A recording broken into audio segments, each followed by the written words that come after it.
Selamat malam, Bapak-bapak dan Ibu-ibu. Terima kasih sudah kembali bergabung bersama dengan kami.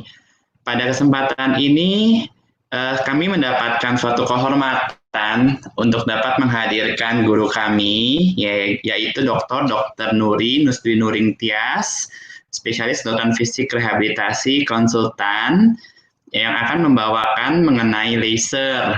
Ya, karena beliau ini adalah dokter yang sangat ahli, pakar dalam bidang laser untuk rehabilitasi medik, di mana saya pun juga belajar dengan beliau. Baiklah, untuk mempersingkat waktu, saya akan presentasikan dulu introduksi mengenai peradangan ya. Jadi peradangan otot dan sendi yang kemudian akan dilanjutkan oleh Dr. Nuri yang menjelaskan bagaimana sih peran dari laser itu untuk mengatasi peradangan pada otot dan sendi. Baik, langsung saja slide berikutnya. Oke, sekarang apa sih itu radang? Ya, banyak orang-orang pernah mendengar ya sering radang. Namun sebenarnya apa sih radang dan pemahaman kita mengenai radang ini sebenarnya sudah tepat atau belum? Ya, jadi radang itu dalam bahasa Inggrisnya adalah inflammation ya. Nah, ini saya terjemahkan ya bahwa radang itu adalah bagian dari respons biologis tubuh yang kompleks terhadap stimulus yang dapat membahayakan tubuh seperti infeksi, kerusakan sel atau iritan. Jadi ada suatu kerusakan, ada suatu stimulus yang membahayakan tubuh di mana si badan ini kemudian memberikan suatu respons. Inilah yang dinamakan radang. Oke, slide berikutnya. Nah, radang itu dapat dibagi berdasarkan waktunya, ada 3, yaitu akut, subakut, dan kronis ya, di mana akut itu adalah kurang dari 14 hari, subakut 2-6 minggu, dan kronis adalah kalau lebih dari 6 minggu. Nah, ini tidak berhubungan dengan derajat beratnya penyakit. Jadi tidak selalu misalnya kalau yang kronis pasti lebih berat, tidak juga gitu ya, atau yang akut lebih berat, tidak juga. Ini hanya berhubungan dengan waktu ya. Nah, kenapa harus berhubungan dengan waktu ini? Kenapa harus dibagi dengan waktu ini? Karena prosesnya berbeda, nanti akan saya jelaskan lebih lanjut ya. Oke, slide berikutnya. Nah, banyak orang juga tidak bisa membedakan antara radang dan infeksi. Jadi kalau misalnya saya mendapat pasien dengan radang lutut, kemudian saya periksa, kemudian saya tarik cairan radangnya, kemudian banyak yang bertanya, ini infeksi ya dok ya? Nah, sebenarnya infeksi apa sih? Infeksi adalah masuknya mikroorganisme, ya bisa bakteri, virus, jamur, amuba, cacing, dan lain-lain ke dalam tubuh yang kemudian menyebabkan penyakit. Nah, infeksi ini hampir selalu menyebabkan radang, namun radang itu tidak selalu disebabkan oleh infeksi. Ya, nah contohnya pengapuran lutut, cedera, ya yang steril, tidak ada kontaminan, itu tidak akan ada infeksi. Slide berikutnya. Nah, tanda-tanda radang apa? Ada 5 ya. Pertama adalah bengkak ya, atau dalam bahasa ilmiahnya adalah tumor. Kemudian hangat atau kalor, merah atau rubor, nyeri atau dolor, gangguan fungsi atau fungsiolesa. Ya, slide berikutnya. Nah, penyebab radang otot dan sendi apa aja sih? Nah, saya akan memaparkan yang paling sering ya, yang paling sering kita ketemui ya. Yang pertama adalah cedera ya. Cedera bisa disebabkan oleh macam-macam ya. Bisa disebabkan oleh olahraga, bisa disebabkan oleh hobi, misalnya menari ya, bisa disebabkan oleh aktivitas sehari-hari, misalnya membersihkan ruangan ya. Bisa juga oleh pekerjaan nih, misalnya ibu yang di kanan bawah ya pekerja kantoran memakai HP bisa saja kemudian tangannya menjadi radang ya. Slide berikutnya.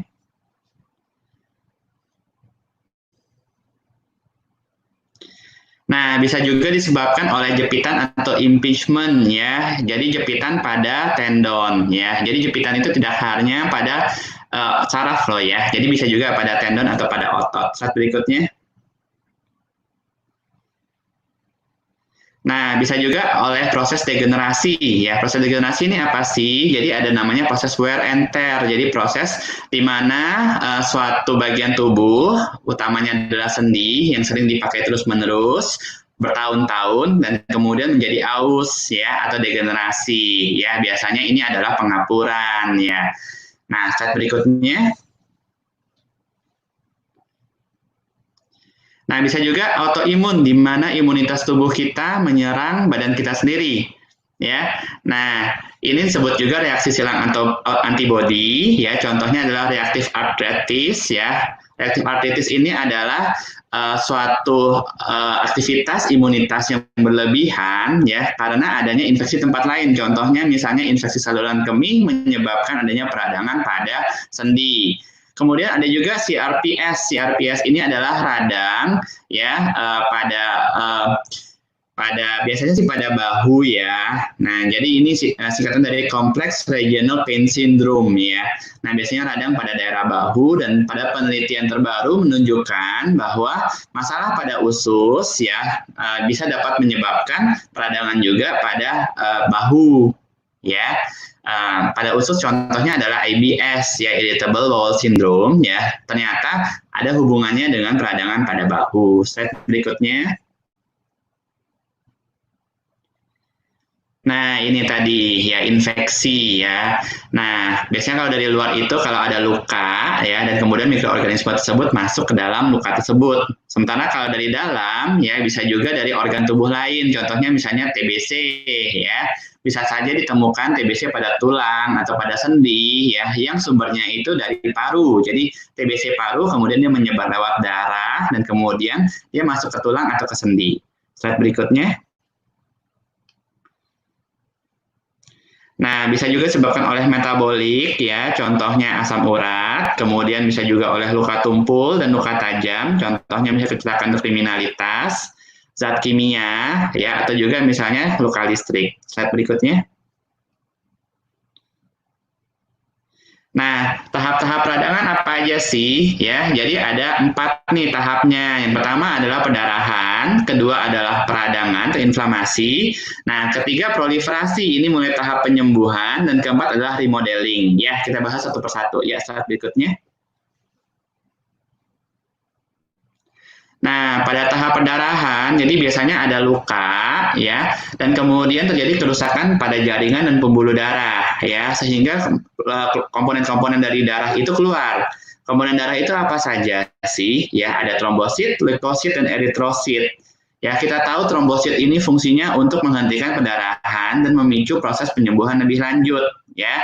Jadi kalau ada luka, satu kebuka, berdarah, ada trombosit di situ, lama-lama jadi pembekuan darah, dan kemudian lukanya menutup, ya.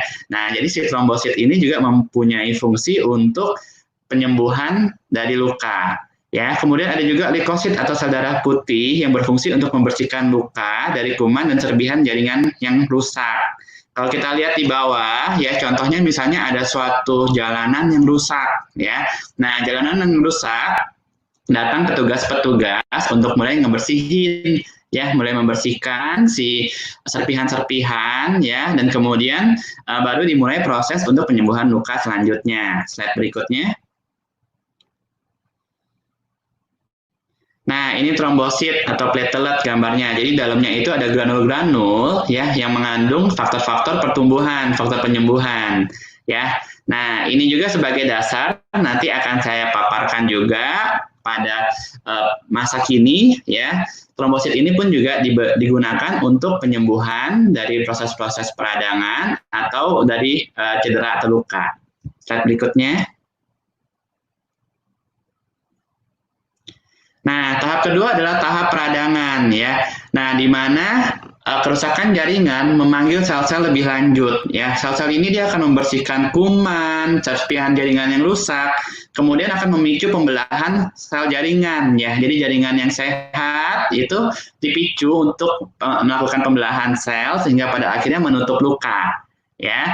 Nah, dia pun juga membawa sel-sel untuk jaringan penyambung, ya. Nah, di sini pun juga terjadi peningkatan jaringan pembuluh darah ke daerah radang, ya.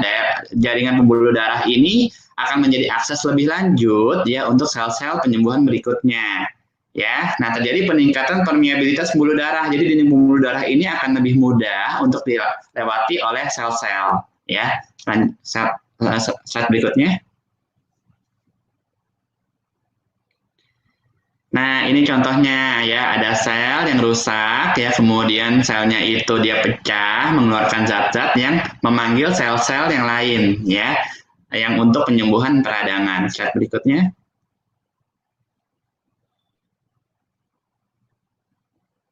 Nah, ini contohnya ya. Jadi mulai masuk nih bulldozer ya, sel-sel lain ya untuk membersihkan serpihan-serpihan ya, jalanan-jalanan rusak ya. Untuk si bulldozer ini bisa masuk, pastinya kan harus ada akses ya.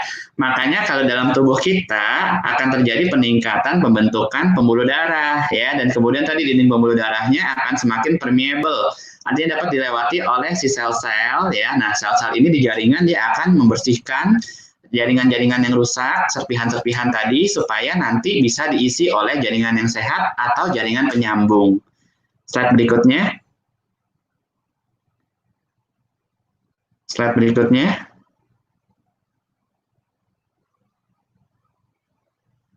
Oke, nah berikutnya adalah tahap proliferasi atau pembelahan sel, ya, di mana sel-sel yang normal, sel-sel yang sehat, dia akan mulai melakukan pembelahan untuk mengisi daerah yang berlubang, ya. Nah, di sini sel-sel penyambung, yaitu fibroblast atau fibrosit pun juga membelah, ya, untuk mengisi gap ini, ya. Nah, jadi yang mengisi itu adalah sel-sel alami yang berada di jaringan tersebut. Contohnya misalnya kalau ototnya yang rusak, maka sel-sel otot itu yang membelah. Nah, di sini pembuluh darah pun juga tetap penting, ya. Fungsinya apa? Untuk mensuplai sel atau nutrisi. Slide berikutnya. Nah, ini contohnya, ya. Jadi jaringan-jaringan, jalanan yang rusak tadi mulai diisi, ya. Mulai disemen, ya, oleh oleh petugas-petugas, oleh sel-sel tadi, ya, diisi oleh jaringan penyambung dan juga diisi oleh sel-sel yang sehat. Slide berikutnya. Nah, kemudian terakhir adalah tahap maturasi atau remodeling. Jadi yang tadi udah diisi semen-semennya, dibiarkan supaya semennya itu jadi membeku, ya, supaya semennya mengeras, dan kemudian kondisinya jadi mirip lagi dengan kondisi sebelum rusak, ya. Jadi sel-sel ini menjadi matang dan menjadi matur. Ya, kalau ada jaringan penyambung namanya fibroblast, ya, sel-sel untuk jaringan penyambung dia pun juga menjadi matang dan kemudian berubah menjadi fibrosit dan berubah menjadi kolagen. Slide berikutnya. Nah, sekarang kalau radang sering nyeri. Kenapa sih kalau radang itu ada nyeri, ya? Karena sel-sel yang rusak dan sel-sel radang itu mengeluarkan zat yang merangsang saraf nyeri, ya. Jadi di badan kita ada saraf yang khusus untuk menangkap stimulus nyeri, ya. Zat-zat yang dikeluarkan oleh sel-sel tersebut adalah substance P, namanya substansi pain, ya. P itu pain. Dia akan merangsang saraf nyeri C fiber dan A delta, ya. Nah, diciptakan mekanisme nyeri ini sebenarnya bukan karena Tuhan ingin menyiksa kita atau apa, bukan, ya, tapi sebenarnya punya fungsi untuk protektif. Ya, jadi ketika kita mengalami nyeri, otomatis kita tidak melanjutkan aktivitas dong, pasti kita akan beristirahat. Ataupun kalau kita beraktivitas, kita akan melindungi bagian-bagian nyeri tersebut, ya kan? Nah, dengan kita protektif terhadap bagian yang rusak tersebut, ya, maka bagian yang rusak tersebut akan memiliki waktu untuk melanjutkan proses penyembuhan yang tadi, ya, sehingga tidak kembali dirusak oleh aktivitas atau oleh stimulus-stimulus lain. Jadi nyeri ini pun juga merupakan suatu mekanisme yang menguntungkan sebenarnya, ya, untuk manusia. Tapi kalau misalnya berlebihan dan mengganggu aktivitas dan fungsional hidup, ya pasti harus ditangani juga. Slide berikutnya.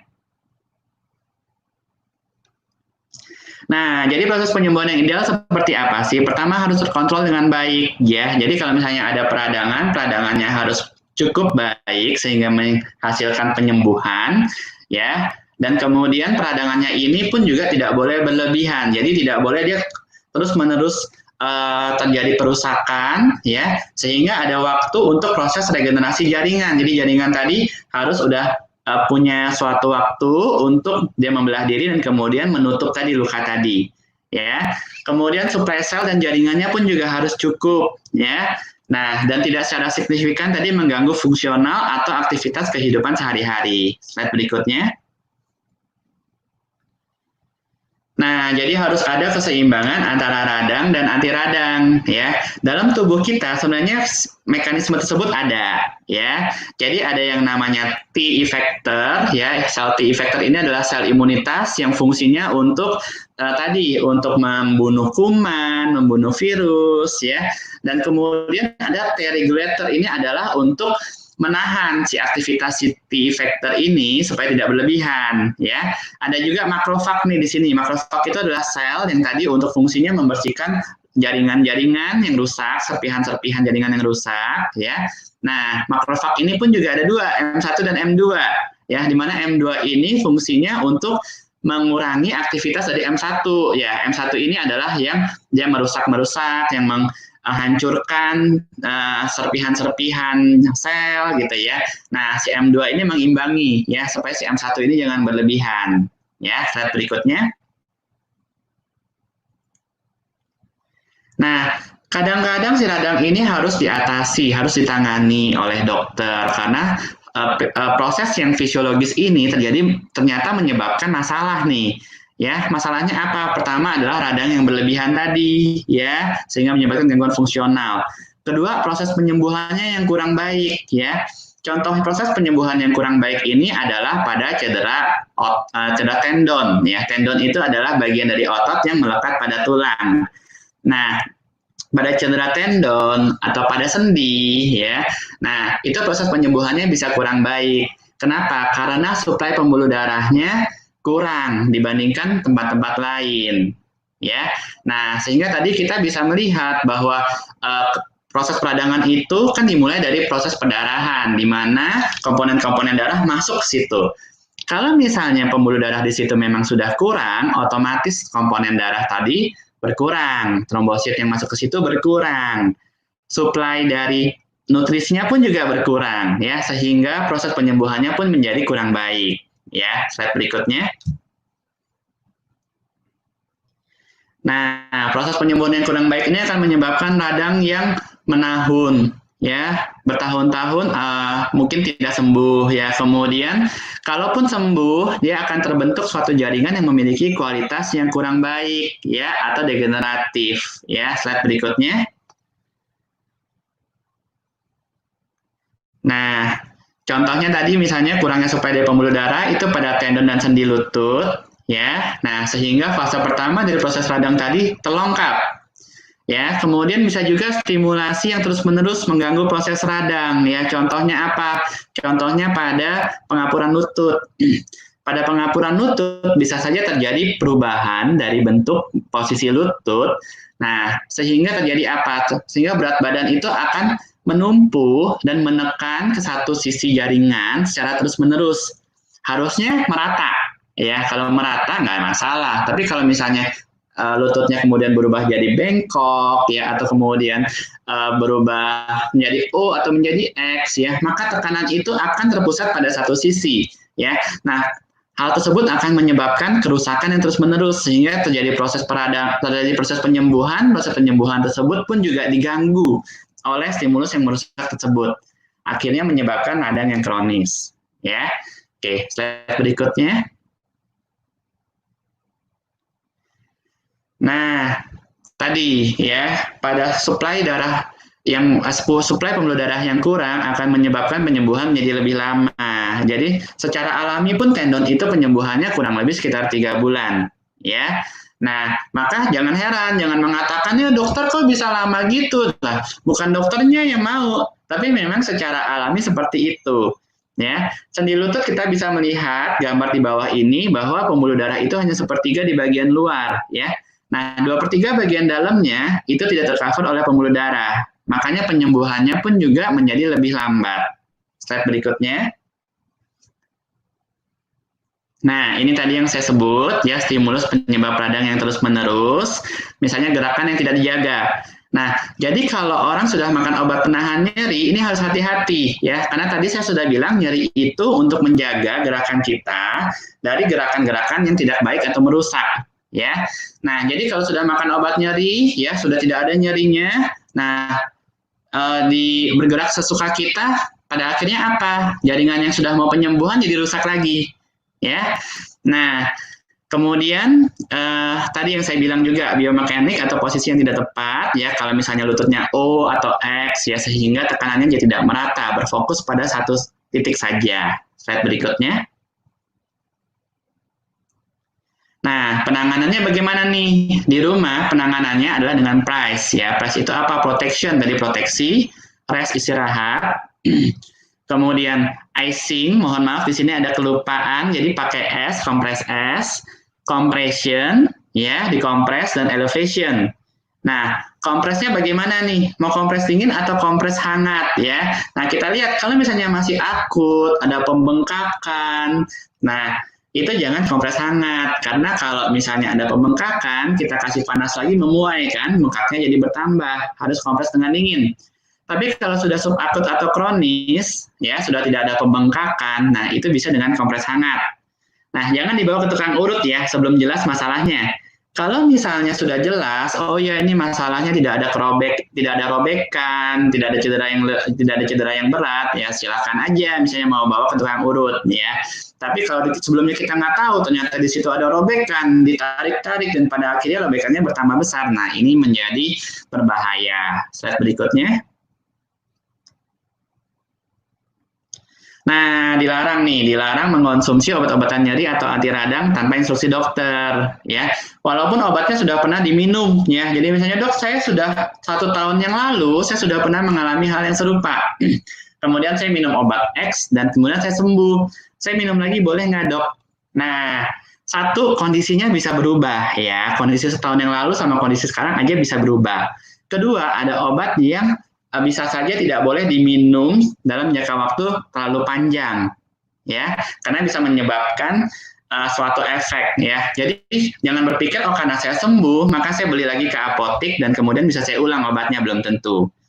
Nah, hindari obat-obatan nyeri dan anti radang dengan lingkaran merah, ya, karena obat-obatan seperti itu harus dengan resep dokter karena memiliki efek samping yang cukup berbahaya. Nah, kalau obat oles masih lebih aman. Slide berikutnya. Nah, ini contoh-contohnya obat-obat tadi ya, ada obat yang golongan steroid, ada golongan yang non-steroid. Ya, ini harus dengan resep dokter. Slide berikutnya. Nah, latihan pun juga perlu ya. Namun hindari latihan pada bagian yang sedang meradang akut ya. Nah, ini harus sebaiknya dengan instruksi dokter ya. Nah, latihan ini dapat meningkatkan sirkulasi darah ya, dan pada fase maturasi atau remodeling ya, latihan yang benar akan meningkatkan kekuatan jaringan ya. Nah, ini harus dilakukan bertahap dan sebaiknya dengan instruksi dokter atau ahli dan dalam pengawasan kalau diperlukan. Slide berikutnya. Nah, nutrisi ini juga penting ya. Nutrisi-nutrisi yang penting adalah protein ya, untuk memberikan nutrisi untuk jaringan penyembuhan.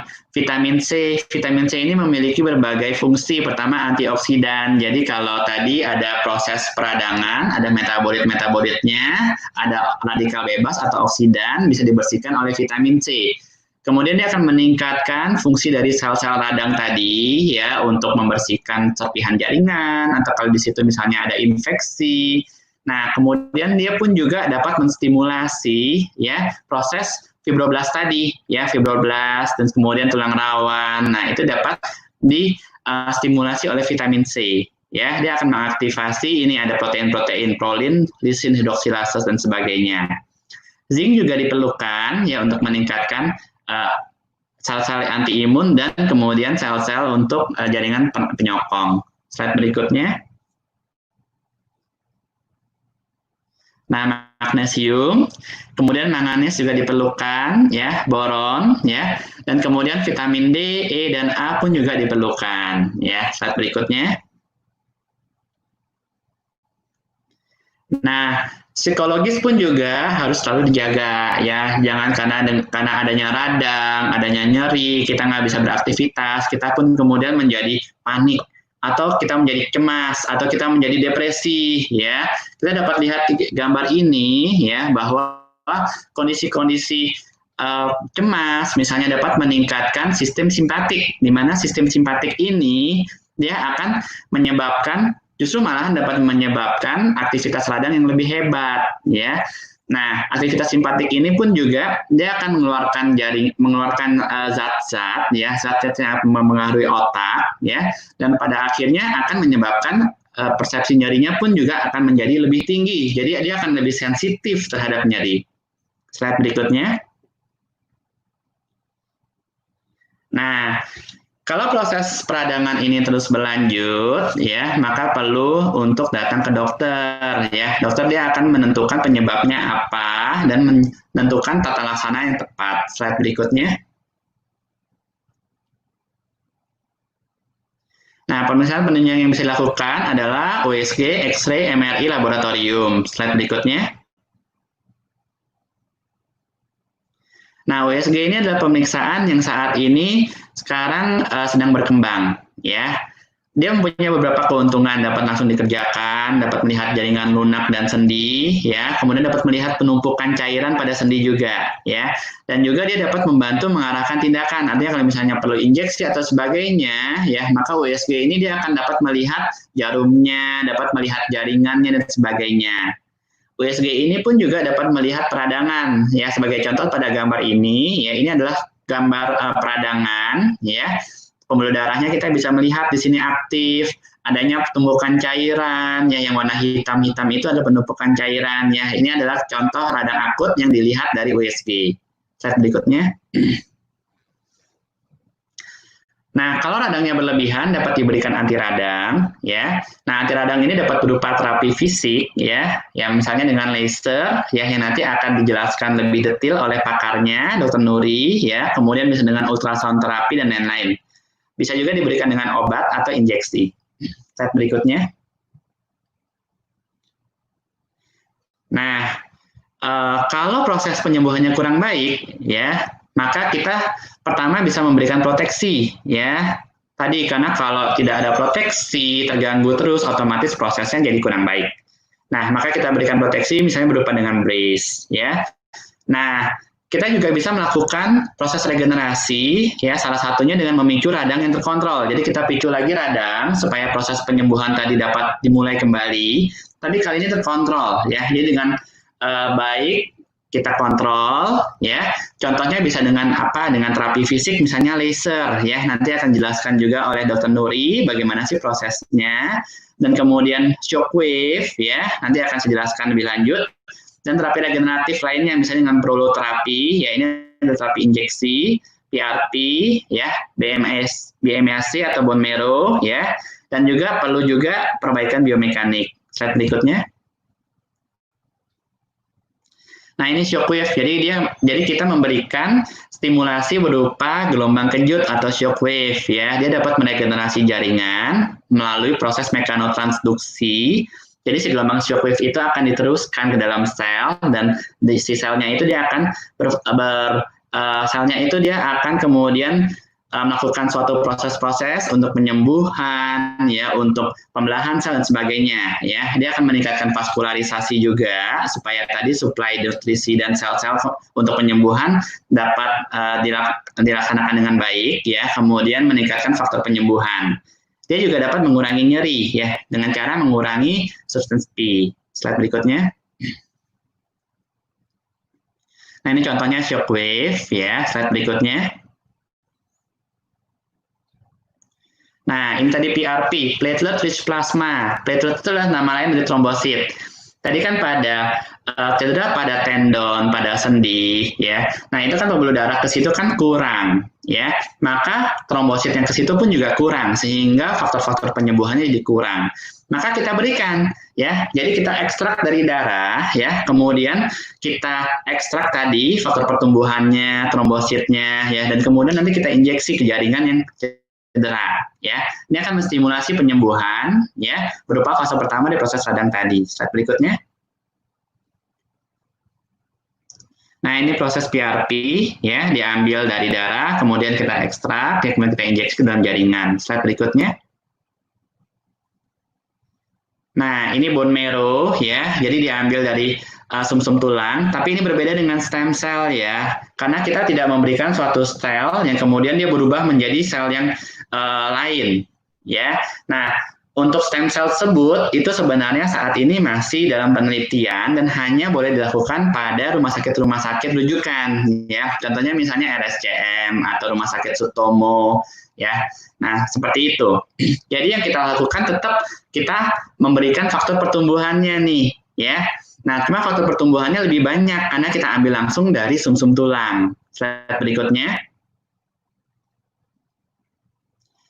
Nah, ini ada namanya mesenchymal, stromal, atau stem cell ya. Walaupun stem cell tapi tadi jangan sampai rancu ya. Nah, jadi sebenarnya tetap diambil adalah fungsi signaling dari si sel tersebut ya. Jadi sel tersebut dia memiliki faktor-faktor pertumbuhan. Faktor pertumbuhan itulah yang kita pakai untuk penyembuhan. Makanya sekarang ada lagi istilah namanya medicinal signaling cell ya, supaya tidak rancu dengan stem cell tadi. Slide berikutnya. Nah, ini contohnya ya diambil dari sumsum tulang. Contoh slide berikutnya. Oke, kalau ini diambil dari lemak ya. Jadi beberapa pusat pelayanan ada yang mengambil dari lemak juga. Slide berikutnya. Oke, jadi untuk take home message-nya nih ya. Jadi radang itu adalah proses alami untuk penyembuhan jaringan. Ya, bila berlebihan dan menimbulkan masalah maka harus diatasi. Nah, bila proses penyembuhannya kurang berjalan dengan baik, maka dapat diberikan terapi-terapi yang memicu radang yang terkontrol. Contohnya laser, shockwave, proloterapi, PRP, dan MSC tadi. Nah, laser ini merupakan salah satu terapi yang non-invasif, namun dapat mengatasi radang sekaligus memicu regenerasi jaringan. Slide berikutnya. Baiklah, terima kasih Bapak Ibu sekalian ya. Untuk mempersingkat waktu langsung saja saya lanjutkan ya untuk presentasi berikutnya ya oleh Dr.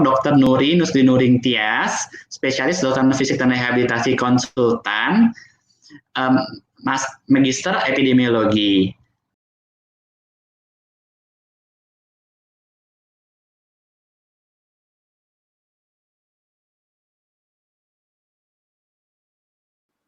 Oke.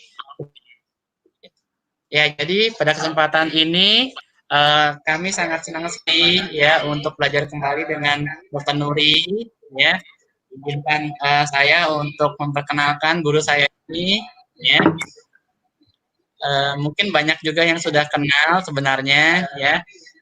Namun saya coba paparkan kembali ya. Jadi Dr. Nuri Nusli Nuring Tias, spesialis kedokteran fisik rehabilitasi konsultan, Master of Epidemiologi, ya beliau sangat aktif sekali di berbagai organisasi, ya di Pedosri Perkumpulan Dokter Spesialis Rehabilitasi Medik Indonesia, IDI, ya Klub Jantung Sehat, Respina, dan Ikhlasi, ya.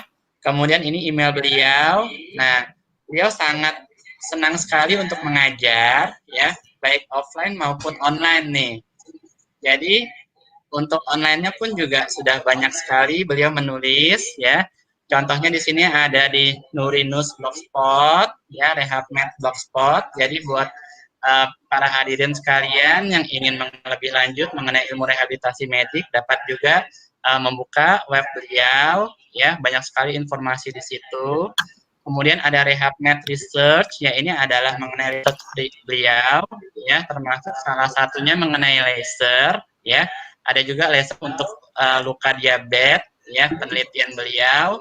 Nah, kemudian untuk ada juga web tanpa pita suara dan laringektomi. Ya, ini adalah untuk pasien-pasien yang dengan kanker pada pita suara dan pita suaranya harus di. Nah, pasien-pasien tersebut ini masih dapat direhabilitasi untuk bicara. Nah, penasaran kan gimana caranya? Nah, itu dapat dibaca juga di blognya beliau, karena beliau juga dulu yang mengajarkan kepada saya ya mengenai masalah hal-hal seperti ini.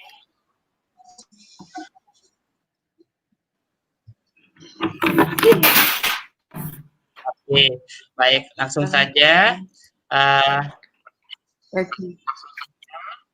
Baik, Dokter Nuri, langsung saja dok, waktu dan tempat, saya persilahkan dok. Ya, oke. Suara saya terdengar? Oke. Selamat malam ibu-ibu. Ya, saya terus karena saya ibu-ibu, saya menyapanya ibu-ibu dan bapak-bapak. Mungkin ada beberapa dokter yang melihat, tapi saya senang sekali menjadi pembicara kedua dan diundang di sini karena saya tinggal mengulas saja apa yang diceritakan dokter Verius. Oke, tapi saya bukan presentan yang bagus, saya barangkali bercerita saja tentang pengalaman. Oke, jadi mari kita simak, kita lihat, dan kemudian nanti barangkali ada pertanyaan-pertanyaan yang bisa disampaikan. Ya, oke. Silahkan Dokter Verius. Oke. Slide yang pertama. Ya, slide yang mana Dokter Verius? Halo.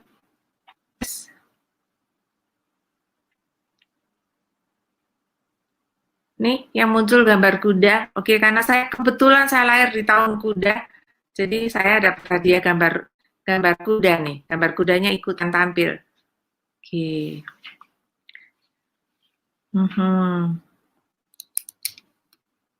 Saya tidak presentasi, barangkali saya cerita saja pengalaman karena sebagai gurunya Dr. Verius tentu saja kebayang bahwa saya pastinya lahir lebih dulu dari Dr. Verius, jadi saya hanya men-share pengalaman. Belum muncul Dr. Verius? Halo Dr. Verius. Halo. Dr. Verius.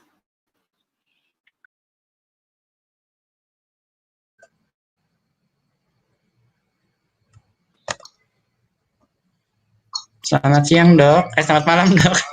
Selamat malam. Sudah muncul. Ketemunya siang ya, sekarang ketemu malam-malam. Ya deh, gimana bisa dilanjut kah? Baik, sudah muncul ya dok ya? Sudah muncul, terima kasih. Bisa mulai kah saya? Baik dok. Baik, iya dok, silakan dok. Terima kasih. Oke, terima kasih Bapak Ibu dan mungkin para murid saya yang lain tuh. Kalau tua, kalau bukan tua ya katanya sekarang nggak boleh bilang tua ya Dokter Verius ya. Lahir lebih dulu gitu ya. Jadi yang disapa bisa banyak. Oke. Saya beruntung menjadi pembicara yang kedua karena tinggal mengulas gitu dan hanya barangkali kalau saya kadang-kadang agak mendekat ke layar karena ini tulisannya itu tidak sebesar biasanya. Kadang-kadang saya lihat ke depan karena saya tampilkan lemparkan juga ke TV saya yang 60 inch. Ya, oke. Laser, oke, tadi udah disebut-sebut berulang kali radang dan salah satunya, oke, saya setuju dengan sekali bahwa Dokter Verius menyebutkan salah satu yang bisa menangani radang adalah laser. Oke, laser itu adalah suatu singkatan, saya nggak akan bicara panjang-panjang tentang singkatan itu apa, tapi L-nya itu adalah light. Kita bicara tentang laser, kita bicara tentang terapi cahaya. Tadi juga sudah disebut Dr. Verius, coba nanti tolong perhatikan gambar ini, ada gambar yang dari sebelah, kalau melihat ke layar, sebelah kiri adalah warnanya ungu, sebelah kanan adalah warnanya merah. Sebetulnya terapi cahaya itu di kita bukan sesuatu yang asing, sesuatu yang dari dulu orang-orang tua kita dulu juga bayi dijemur, kita kalau sakit dijemur, kemudian orang TB dijemur. Sekarang pun sudah kembali di rumah berjemur-jemur lagi untuk mendapatkan ultravioletnya. Kalau dilihat dari sini adalah kalau lihat dari gambar ini sebelah sisi kiri jadi di situ ada lihat visible light yang kelihatan Mijiku Hibiniu ini merah, jingga, kuning, ungu, hijau, kuning, hijau, biru, ungu ya. Mijiku Hibiniu itu paling pinggir adalah ultravioletnya. Jadi sebetulnya terapi sinar, terapi cahaya ini sudah dikenal. Hanya sekarang kita hari ini atau saat ini kita mengkhususkan untuk terapi laser. Laser atau terapi cahaya dalam bentuk laser itu adalah sesuatu terapi yang dalam bentuk sebagai elektromagnetik. Okay? Kita mengenal gelombang-gelombang elektromagnetik. Kalau dilihat dari sebelah ke arah kanan dari yang tadi ada tulisan visible light, ke kanan itu paling ujung itu adalah radio ya kalau nggak salah ya. Oke, sebentar digedein. Ya, oke. Shortwave, kemudian yang AM itu radio ya, kemudian shortwave, kemudian TV gitu ya, baru infrared, radar, infrared, kemudian di tengah visible light itu sinar yang bisa kita lihat. UV itu termasuk sinar yang tidak bisa kita lihat, nanti kita terangkan lebih lanjut. Okay, ya. Jadi laser adalah terapi cahaya, tapi bagaimana cahaya itu dimanfaatkan? Bisa minta tolong slide selanjutnya, Dr. Verius. Ya, slide selanjutnya. Ya, tapi tentu saja sudah mempunyai sifat-sifat khusus ya. Itu kalau yang di atas itu adalah suatu sinar-sinar yang bermacam-macam. Kalau kita keluar matahari itu sungguhnya kan sinarnya bermacam-macam, tapi kemudian kita melihat sesuatu yang kemudian kita lihat benda-benda di sekitar kita berubah-ubah. Nanti kita lihat. Kalau laser itu adalah sesuatu yang sifatnya satu warna. Kalau yang kita lihat di alam yang sehingga kemudian nggak kelihatan itu adalah seperti yang di atas adalah warnanya bercampur bermacam-macam. Jadi laser mempunyai suatu sifat yang khusus adalah satu macam, monokromatik, kemudian bergerak lurus dan koheren, satu panjang gelombang. Saya tidak bisa menghindari istilah-istilah yang terpaksa agak ini tentang panjang gelombang, karena bicara dengan laser, nanti bicara dengan alat yang digunakan, itu kita bicara tentang panjang gelombang. Panjang gelombang ini nanti adalah menentukan sinarnya warnanya apa, karena untuk sinar laser itu pada umumnya memang warnanya merah, dari merah yang kelihatan kan visible light, sebelah sananya tidak visible, itu akan mempengaruhi, selain mempengaruhi warna, juga mempengaruhi kedalaman pada waktu disampaikan pada untuk mengobati sesuatu penyakit atau untuk tujuan-tujuan yang lain. Oke, mohon slide berikutnya. Ya, sinar-sinar itu direfleksikan, dikembalikan, diabsorpsi, kemudian direflektor. Seperti ini contohnya gambar yang hijau saja. Kita bisa melihat daun hijau, matahari itu sungguhnya warnanya macam-macam.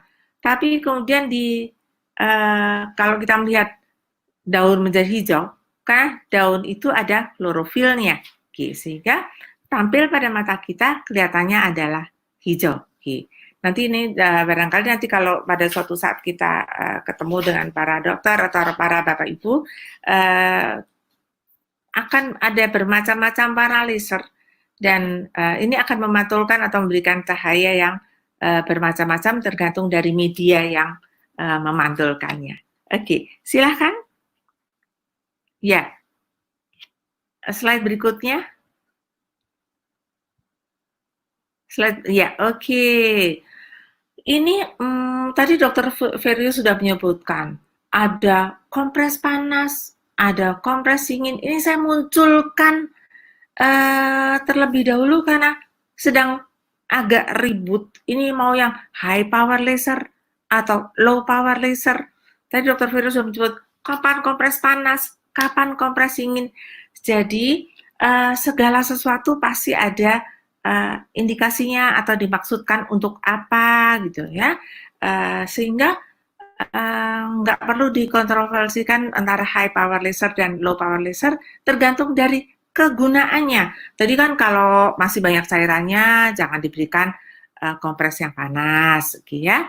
Karena sesungguhnya dulu-dulunya tahun 2000-an itu, awal-awal tahun 2000-an, tahun 90-an itu hanya ada untuk dunia rehab medik itu hanya ada low power laser. Karena yang high power laser itu untuk memotong dulu ya. Low atau high itu ditentukan oleh intensitasnya. Jadi nanti kalau para bapak ibu datang ke dokter rehab nanti diberikan oh dengan intensitas sekian. Intensitas itu ukuran yang keluar, jadi ada watt, ada milliwatt.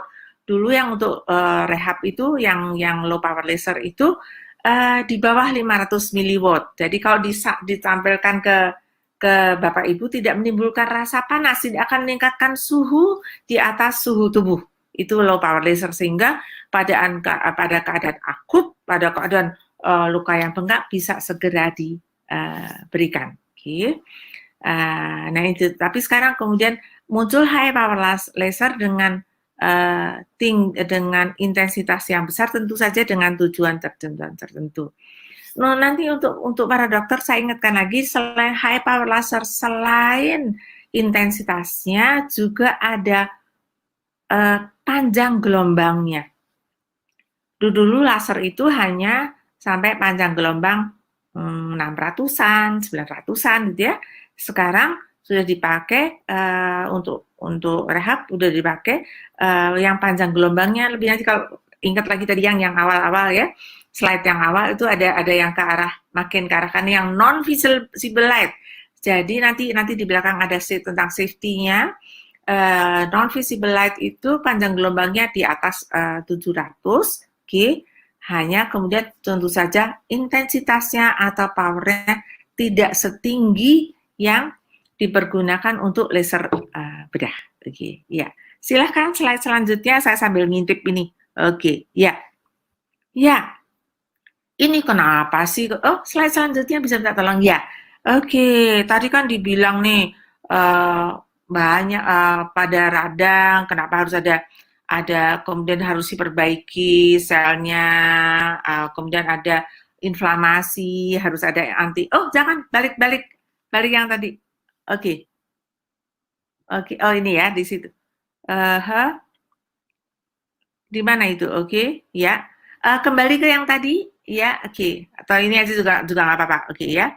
Jadi Ada ya distimulasi, ada kemudian, nah kan tadi ada bengkak, ada inflamasi, segala macam itu dipunyai oleh laser, sifat dari laser ini. Jadi laser ini mempunyai sifat, tadi kan radang juga menimbulkan nyeri ya, selain nyeri kemudian menimbulkan radang. Nah, laser ini mempunyai sifat yang baik, ada juga namanya selain menghilangkan nyeri, mempunyai sifat biostimulasi. Oke, jadi meregenerasi sel. Tadi kan Dr. Ferius sudah menyebutkan regenerasi sel, kemudian ada edemnya sehingga bisa ditekan radangnya. Oke, boleh selanjutnya. Oke. Jadi oke. Nah, tentu saja syarat dan ketentuan. Ya, slide yang selanjutnya boleh. Ya, tentu saja syarat dan ketentuan, saya sambil lihat di atas. Syarat dan ketentuan berlaku. Jadi tadi itu dibilang bahwa ada kemudian ada sel-sel yang harus ada, sehingga kadang-kadang digabung dengan platelet-rich plasma, karena laser ini tadi di depan-depan awal adalah satuannya namanya foton. Foton ini bekerja pada sel. Sesungguhnya kalau kita bermain dengan dengan laser, kita bekerja pada sel. Kalau foton itu adalah satuan dari suatu tenaga yang dikeluarkan oleh sesuatu yang merupakan bagian dari elektromagnet. Dan ini bekerja pada sel. Sel itu pada manusia bukan benda yang terkecil, tapi unit yang terkecil. Karena di dalam sel itu ada dapur kita, ada pernafasan. Nah, laser ini kalau sudah masuk menghasilkan, sesungguhnya laser itu masuk menimbulkan oksigen, sehingga menimbulkan biostimulasi, ya. Kemudian bekerjanya pada menimbulkan ATP, kemudian bekerja pada membran plasmanya. Oke. untuk menimbulkan rasa kadang-kadang ini ada dongeng saja. Jadi ada seorang pasien yang tadinya depresi sekali karena pada waktu itu kebetulan beliau tinggal di Bangka. Pada waktu itu mungkin sudah nggak ingat ya, sekian puluh tahun yang lalu itu ada kapal tenggelam di situ. Istrinya kemudian ikut di dalam kapal itu sehingga meninggal. Salah satu dari laser ini sifatnya adalah selain menghilangkan rasa sakit, juga rasa sakitnya ditekan karena endorfin. Dan ada rasa rilis, bahagia, senang saja kan menghilangkan rasa sakit, kemudian juga membuat orang itu bahagia, kemudian juga meningkatkan ATP. ATP itu tenaga kita. Jadi pada waktu itu saat praktek di lantai 2, pada waktu itu liftnya penuh, beliau naik tangga, sudah beberapa kali laser, beliau mengatakan, dokter sekarang saya bisa naik tangga dengan baik. Jadi ada sesuatu pada laser yang dinamakan bekerja untuk meningkatkan ATP. Kemudian bagaimana menyembuhkan jaringan? Tadi dokter Vero sudah menyebutkan ada fibroblast, segala macam. Nah di situ jadi meningkatkan zat-zat yang untuk regenerasi. Jadi laser itu bekerjanya meningkatkan sel-sel regenerasi. Jadi kalau ada damage pada sel, ada damage pada jaringan, artinya damage atau rusaknya itu pada sel. Jadi sel itu dihilangkan rasa sakitnya, kemudian dibantu untuk membangun sel-sel pertumbuhannya. Tapi syarat dan ketentuan berlaku. Kalau kemudian coba nih Pak dokter juga menyampaikan, kalau sampai ada terjadi sesuatu reaksi yang nggak sesuai dengan yang harapkan, coba dikaji. Saya pada waktu itu pernah sakit pada lutut karena saya melakukan suatu kesalahan, belum bangun berdiri dengan bagus, saya kemudian jalan, saya melakukan laser. Nggak sembuh-sembuh juga. Kenapa? Karena saya sebagai orang Jawa suka puasa yang putih itu ya. Jadi tidak makan garam. Oke. 3 hari enak. Oke, saya lanjutkan. Tapi apa yang terjadi?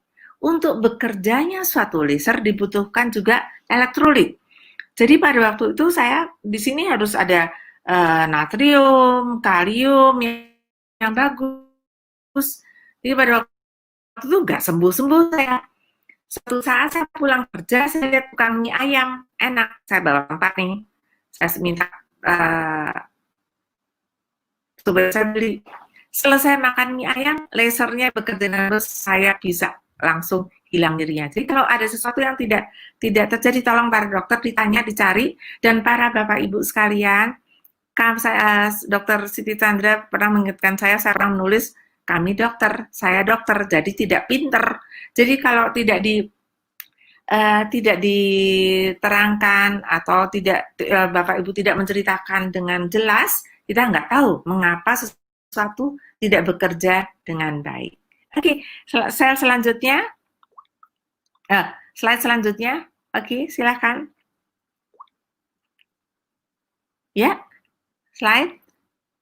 Mudah-mudahan nggak macet lagi.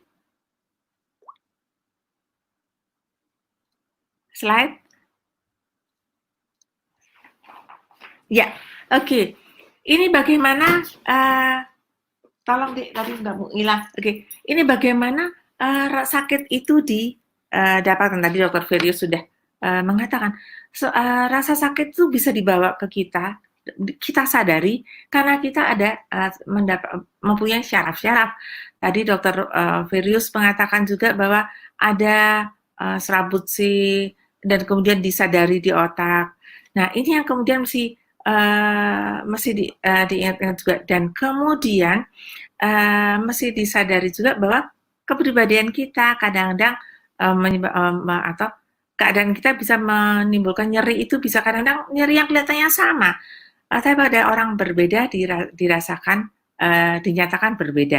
Nah ini yang juga mesti ditengarai dokter-dokter untuk menyesuaikan dosisnya. Jadi nanti adalah dosisnya. Yang tabel tadi yang flex free ya. Yang dosisnya itu ya. Nah ini juga tadi Dokter Virus sudah mengatakan ada gambarnya bahwa rasa sakitnya itu terutama di bawah serabut yang C fiber.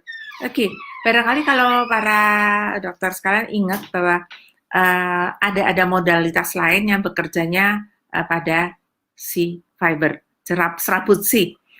Ini dikatakan laser itu juga bekerjanya pada serabut C. Jadi, nah oleh karena itu para Bapak Ibu sekalian kalau berobat barangkali nanti akan Bapak Ibu akan ditanya dan kemudian tolong diberikan sehingga karena seperti obat yang lain, laser ini juga mempunyai paruh waktu. Tapi bedanya dengan modalitas yang lain, laser ini bisa menghilangkan sakit dengan segera di depan dokter Bapak Ibu. Tadi sudah didengarkan diterangkan oleh Dr. Virus, komponen rehab yang lain adalah latihan. Jadi dengan segera sakit itu hilang, Bapak Ibu akan diberikan latihan, karena latihan ini yang akan menunjang juga pemulihan. Karena tadi ada gambar lutut, udah bagus, salah lagi memperlakukan lututnya. Oke. Jadi ini adalah sesuatu bahwa kognisi kita juga berperan. Sehingga barangkali nantinya akan disertai obat-obatan, dan obat-obatan ini pastinya tolong dicermati di mana, karena dokter-dokter yang dokter Bapak Ibu akan memilihkan obat mana yang bekerja pada saraf tepi atau yang bekerja pada otak. Dan selalu tanyakan kapan minum obatnya, karena obat itu bekerja dengan ada bagaimana obat bekerja adalah bagaimana dosisnya dalam tubuh kita. Demikian juga laser, bagaimana laser bekerja adalah bagaimana dosisnya dalam tubuh kita. Oke, silahkan. Ya, slide berikutnya. Ya. Ya, oke. Ini tadi bagaimana lutut bisa sakit, bagaimana otot bisa sakit. Oke, itu adalah karena tadi ada syaraf-syarafnya. Kan kalau nggak ada syaraf-syarafnya, nggak menyebabkan rasa sakit. Tapi tadi saya membuat catatan ya. Oke.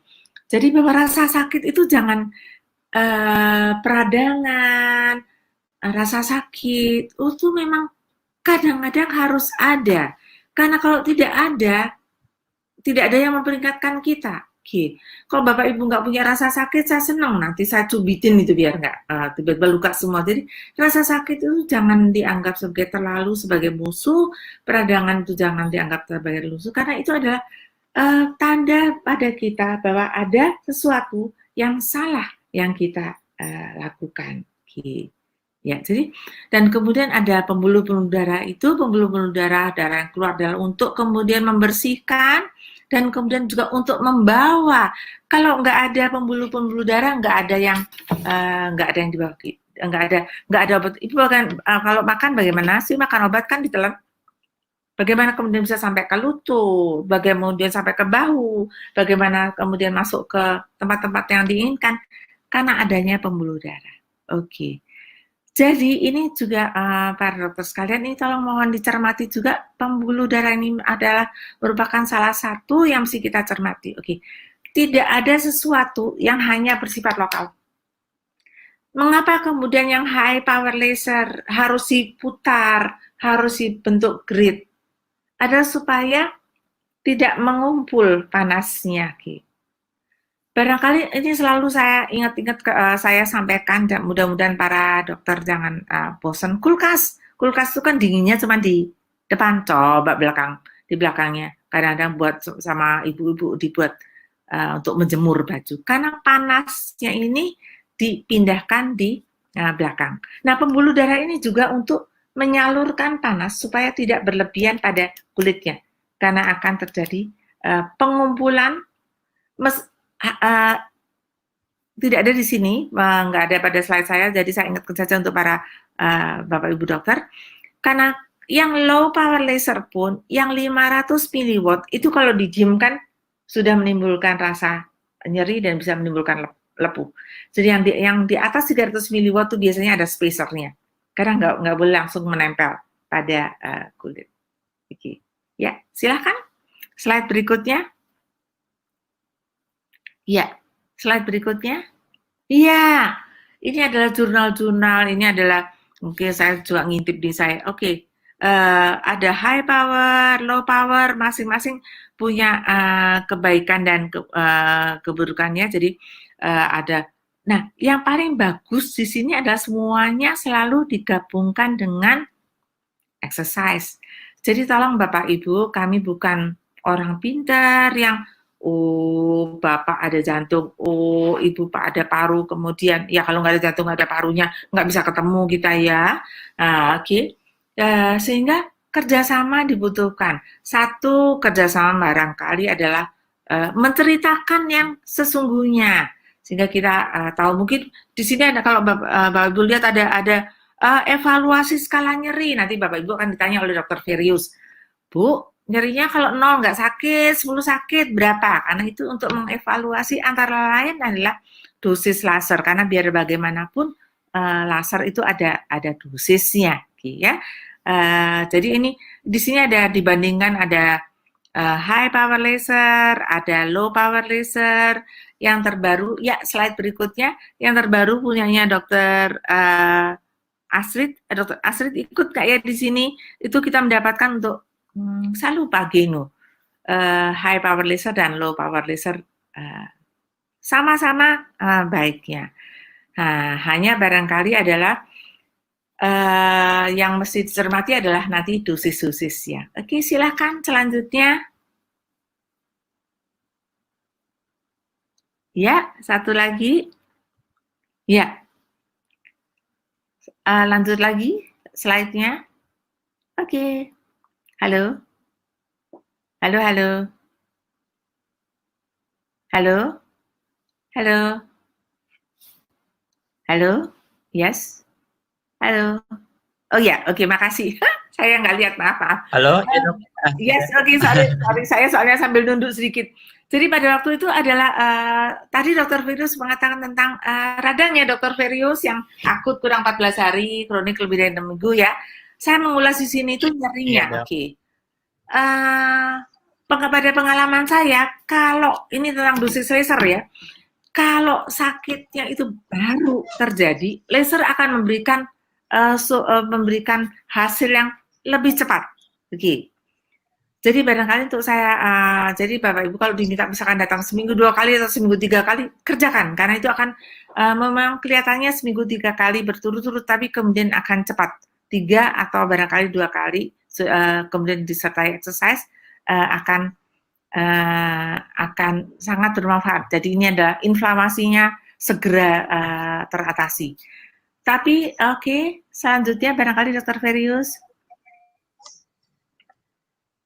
Yes, kalau kronik itu biasanya penyembuhannya lama. Biasanya kalau suatu low back pain yang sudah lama sekali, OA gini yang lama sekali, biasanya akan minta datang seminggu sekali saja. Tapi kemudian disertai exercise, karena sakitnya biasanya hilang saat itu juga di depan kita.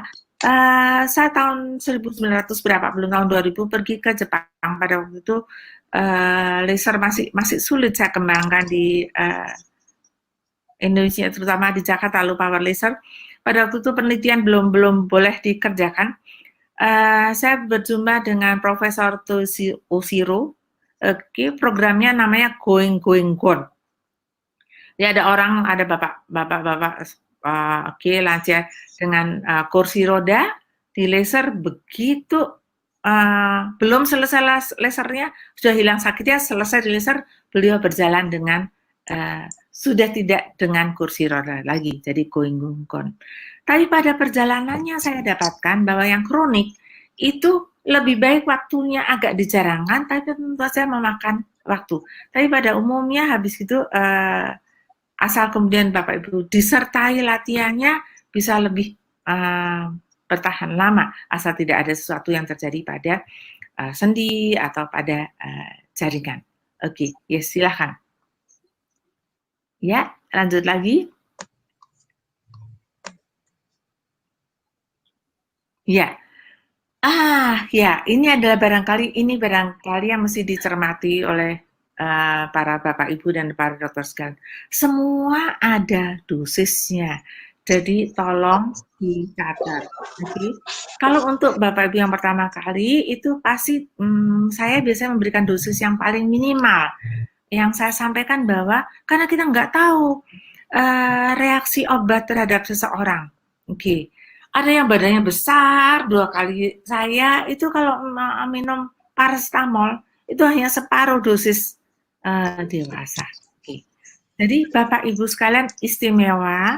Jadi nanti kalau dokter jangan gini, dok saya mau dong terapi kayak Bapak itu, kemudian tadi kemarin terapi sekali ke sini udah sembuh. Karena Bapak dan Ibu sekalian adalah orang-orang yang istimewa, sehingga para dokter itu akan memberikan pelayanan yang istimewa dengan bertanya, dengan menganamnesa personal, dengan melakukan pemeriksaan fisik personal, dengan memberikan dosis yang personal, dan ini yang kemudian dicatat, ya.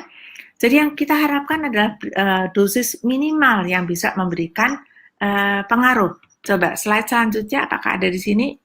Oke, ya, ya slide selanjutnya.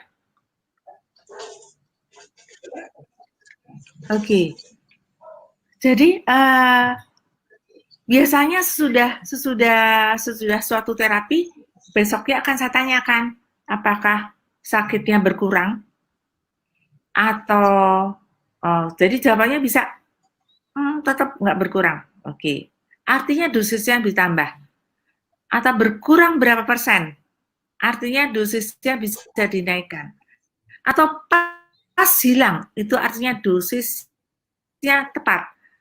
Atau jangan salah, bisa bertambah sakit. Karena dosis yang sesungguhnya kita berikan untuk seseorang itu terlalu besar untuk orang yang lain. Bicara tentang dosis, ada seorang itu, jadi pada buku-buku tidak sebut suatu efek sampingnya. Tapi ada berulang kali saya ceritakan juga, ada teman saya yang saya berikan dosis yang sesungguhnya dosis minimal sudah 30 Joule pada waktu sudah hilang sakit pinggangnya. Itu hanya saya berikan 1 minggu 1 kali karena beliau internis di tempat saya bekerja dan kemudian visitor gitu kan. Beliau datang ke saya biasanya 1 siang sebelum saya visitor. Suatu saat beliau mengatakan, lo pergi deh, lo visitor kan lo tahu tuh. Alat ini gampang Bapak Ibu sekalian, gampang, ada petunjuknya, tapi hati-hati karena ini ada sesuatu yang mesti dipertimbangkan. Itu hari Sabtu, hari Senin beliau ketemu saya, ih Dr. Nuri, saya kemarin 1 harian nggak bisa ngapa-ngapain. Emang kenapa? Kan Dr. Nuri saya minta visitor. Nah, terus emang kenapain? Dosisnya tak naikin. Kok bisa naikin? Iya, saya kerjakan dosisnya Dr. Nuri 3 kali. Jadinya bukannya sembuh, kesakitan. Oke. Ya bisa masing-masing. Jadi tolong sampaikan ke dokter Bapak Ibu sekalian keluarnya, karena Bapak Ibu sekalian adalah orang-orang yang istimewa, sehingga perlu diperlakukan dengan istimewa. Tapi kami bukan orang pintar, tolong sampaikan apa yang sebaiknya disampaikan. Ada lagi salah satu, adiknya salah seorang profesor. Oke. Saya berikan dosis minimal plantar fasciitis, nggak hilang-hilang. Besoknya datang, saya naikkan lagi 2 kali, nggak hilang-hilang. Kemudian sudah 3 kali dosis minimal hilang dan sampai sekarang tidak kembali lagi. Oke, jadi nanti Bapak Ibu juga nanti akan dilihat lagi lututnya, dilihat lagi bahunya, apakah bengkaknya sudah turun. Oke, jadi kemudian apakah kemerahannya sudah berkurang, apakah sudah bisa berjalan dengan baik. Itu adalah merupakan evaluasi-evaluasi yang bisa diperlukan untuk menentukan dosis untuk Bapak Ibu sekalian. Oke, selanjutnya slide. Ya. Ya, slide. Ya, oke.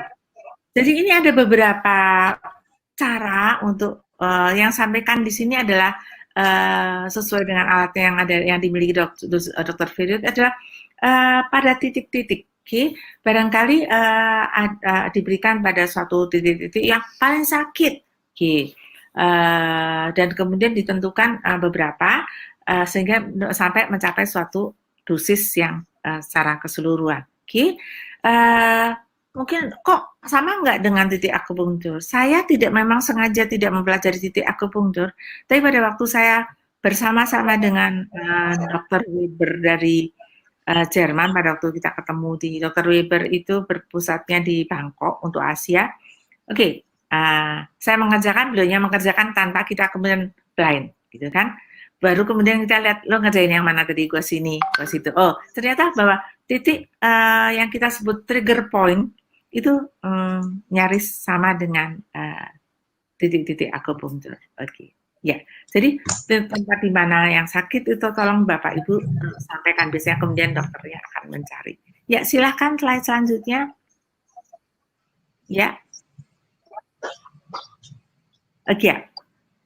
Ya. Nah, ini memang kalau punya alat, mau low power laser, mau high power laser, ini untuk para dokter dan ini juga, ini ada petunjuknya. Kalau beli pertama kali turuti dulu, tapi suatu saat nanti pelajari, modifikasi, karena ini adalah tidak sama untuk setiap orang. Dan kemudian para Bapak Ibu juga tolong disampaikan apakah itu tadi bertambah sakit, atau berkurang. Alat-alat ini memang bisa dibeli dengan uang. Alat-alat ini memang harganya itu relatif. Kalau tasnya Louis Vuitton mungkin alat ini juga mudah, tapi perlu basic science untuk melakukan semua ini. Jadi gampang kok bisa beli. Ini untuk menghilangkan rasa sakit itu cuman menit saja, cuma 1 sama 4 joule. Okay. Di balik semua itu ada hal yang tadi seperti saya sampaikan untuk biosimulasi. Untuk itu harus ada sesuatu yang dipelajari. Alatnya sih gampang, udah muncul gambarnya. Oke. Silakan satu lagi slide berikutnya. Iya. Ya, slide berikutnya.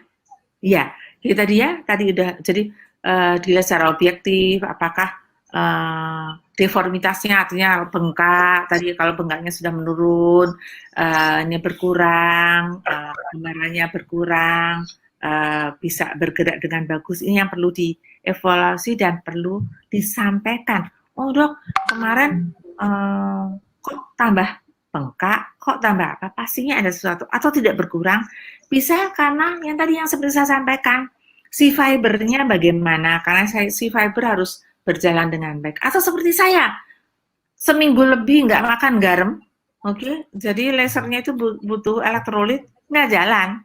Padahal pada waktu itu saya harus pakai kain, biasa dong orang Jawa ya pakai kain itu. Nah kalau jalan pakai kain kemudian jalan keting-ting kan lucu aja, masa pakai kain kebaya terus bawahnya selop gitu kan.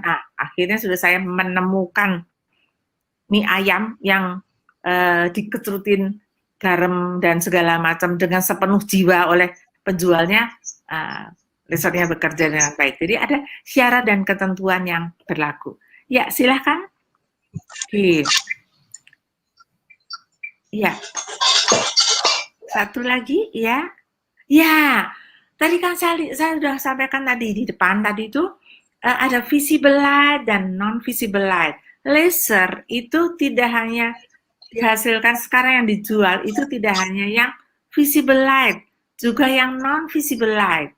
Oke, nanti kalau Bapak Ibu aduh saya nggak mau pakai kacamata di dok, gelap. Oke, nggak, kacamatanya bagus dan makin lama makin nyaman. Saya sering mengganggu pasien kalau pakai kacamata itu, sudah selesai saya diamkan aja, pasiennya keluar sampai lift, baru kemudian ditegur orang, Pak, Bu, pakai apa itu? Karena kacamatanya nyaman sekali. Karena salah satu yang non-visible light yang kita takuti adalah merusak mata. Dan itu tidak kembali. Oke, ya Bapak Ibu. Kalau diminta dokternya kacamata nggak apa-apa, anggap aja berobat sambil di tepi pantai gitu, kalau perlu pakai payung. Sebagian pasien saya kemudian sudah pasang kacamata, malah kemudian foto-foto. Nanti saya tunjukin anak saya deh, saya fotonya pakai seperti di pantai. Jadi betul-betul para dokter kalau membeli dan para vendor, kalau ini betul-betul berikan Google-nya, dan untuk satu alat paling tidak 2 Google, ada safety-nya. Ya, oke. silahkan slide berikutnya. Iya, ya, slide berikutnya. Oke, ini adalah beberapa yang ini, yang nah ini tadi ya, yang infrared itu selain skin burn juga merusak atau membakar kornea. Oke, ya. Selanjutnya, ya, slide selanjutnya. Oke, slide selanjutnya. Oke, ini adalah salah satu bentuk pengguna laser itu barangkali yang ini adalah sesuatu yang bentuk proof. Laser penggunanya bermacam-macam. Hanya ini yang barangkali untuk para dokter saya ini semua ini alat-alat ini mempunyai di alat itu sudah ada petunjuk, tapi tolong dicermati karena kalau yang high power laser, kalau di petunjuk alatnya itu semua dilakukan untuk inflamasi, untuk nyeri dan untuk biostimulasi, sehingga memakan waktu yang lebih banyak. Tadinya saya punya saya itu adalah sesuatu yang punya saya awal pertama kali hanya 10 miliwatt, munculnya 7 miliwatt. Oke, kebayang nggak? Dosis itu adalah waktu kali miliwatt. Oke, kalau 30 joule berapa miliwatt? High power laser itu bukan miliwatt lagi, watt. Oke. Jadi kalau sekian menit artinya berapa joule. Oke. Ini adalah suatu lahan penelitian. Oke. Terima kasih.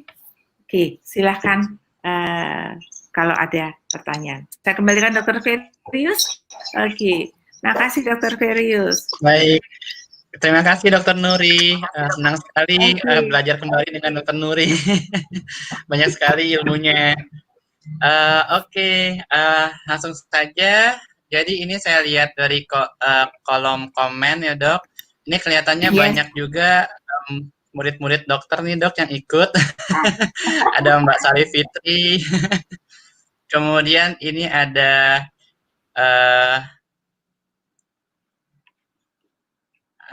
yang langsung saja saya ini ya dok ya, saya sebutkan untuk pertanyaannya dok ya.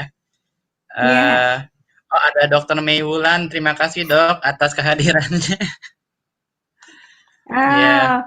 Saya kok nggak bisa lihat ya di mana itu ya nggak ada ya. Sebelah kanan dok, sebelah kanan ada ada live comment dok. Oh yes, oke. Ya, oke. Saya salah meletakkan ya. Oke, ya silakan. Oke, kemudian ini ada, saya rangkum aja yang beberapa pertanyaan yang mirip ya dok ya. Boleh ya. Jadi ini ada pertanyaan satu dari Ibu Wahyu dan dari Dr. Yoel. Dr. Yoel ini dokter umum, sebelumnya pernah jadi asisten di Pedosri dok di Buku Ajar. Nah, yang ditanyakan adalah untuk nyeri pinggang dok, nyeri pinggang dan nyeri punggung, apakah bisa diterapi juga dengan laser dok? Iya, terima kasih Dr. Bu Wahyu dan Dr. Yoel. Iya, justru awal-awal itu saya belajarnya itu nyeri punggung ya dengan Profesor Toshiro yang kemudian going gone itu. Nah, hanya memang kan tidak mungkin kita kerjakan tiap hari pasiennya disuruh datang, karena itu kita sebagai dokter juga mesti kemudian mengenali pasiennya. Laser ini memang cepat sekali. Tapi kemudian juga mesti dicermati, kan nggak mungkin tiap hari dan harus selalu saya katakan koreksi posturnya, berikan exercise, kemudian kenali. Kalau pasiennya rumahnya jauh, masa iya sih suruh datang tiap hari? Memang kemudian bagusnya itu adalah bukan hanya menghilangkan nyeri, tapi kemudian biosimulasi. Tapi tetap harus diketahui dulu penyebabnya, apakah jepitan, apakah karena mekanik. Jadi lasernya itu juga kemudian dibuat untuk spasmenya. Kalau kemudian karena HNP ya sertakan korset, berikan postur yang baik. Karena tidak ada sesuatu yang kemudian menyelesaikan satu masalah untuk semua masalah, bukan bukan pegadaian ya Dokter Ferius ya. Oke, jadi bisa dan sangat bisa. Pada awal-awalnya penelitian itu adalah untuk yang saya pelajari pada waktu di Jepang yang dilakukan oleh Profesor Toshio Oshiro adalah dari sangat pada tempatnya, tapi sertakan exercise, kenali pasiennya, kenali dosisnya. Dokternya dalam yang itu tuh 30 jul udah bagus, jadi 100 jul akhirnya nggak bangun. Jadi kenali dosisnya, kenali penyebabnya, kenali apa evaluasi yang bisa diberikan. Itu barangkali yang bisa saya sampaikan. Ya, silakan. Apalagi Dokter Ferius. Ya, kemudian ini ada pertanyaan dari Pak Ferdinandus dan juga ini ada dari ada murid dokter nih Dokter Teni.